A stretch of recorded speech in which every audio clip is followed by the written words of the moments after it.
अस्सलाम वालेकुम दोस्तों, उम्मीद करता हूँ आप सब लोग ठीक होंगे और दानिशमंद टीवी में आप सबको खुशामदीद। आज हम बात करेंगे यूएसए और चाइना के बारे में। जैसा कि आप सब लोग जानते हैं, यूएसए और चाइना के दरमियान एक प्रॉक्सी वार चल रही है जिसे फिफ्थ जनरेशन वार भी कहते हैं और दोनों ममालिक दुनिया के ऊपर अपना दबाव बनाना चाहते हैं। इसी कोशिश के पेश नज़र ये ममालिक एक दूसरे को तबाह भी कर सकते हैं।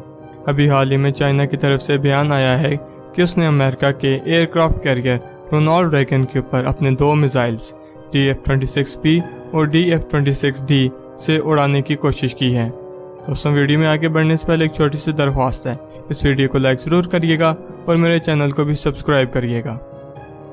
चाइना दरअसल इस एयरक्राफ्ट को तबाह नहीं करना चाहता था, बल्कि सिर्फ और सिर्फ यूएसए को ये बताना चाहता था कि उसके इलाके से दूर है। चाइना के ये मिसाइल सिर्फ यूएसए को एक वार्निंग थी, लेकिन इसकी भी क्या ज़रूरत पड़ गई कि चीन को अमेरिका को वार्निंग देनी पड़ी। इस वाक़या से 2 दिन कबल अमेरिका के U-2 स्पाई जेट ने चीन की हदूद की खिलाफ वर्जी की और चीन के नोगो एरिया में जाकर वहां पर चीन के बेसिस और रूट्स की तस्वीर बनाई।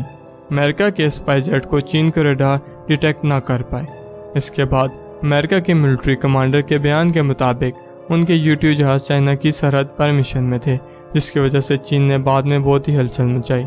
लेकिन इस बात का जवाब देने के लिए चीन ने यूएसए के एयरक्राफ्ट कैरियर को लॉक किया, लेकिन अपने मिसाइल को उसके ऊपर न दागा, बल्कि उसको सिर्फ वार्निंग दी कि चीन अमेरिका की बदमाशी तस्लीम नहीं करेगा और अगर उसने दोबारा कार्रवाई की तो उसको उसकी बहुत ही ज़्यादा ख़तरनाक नतीजे हो सकते हैं।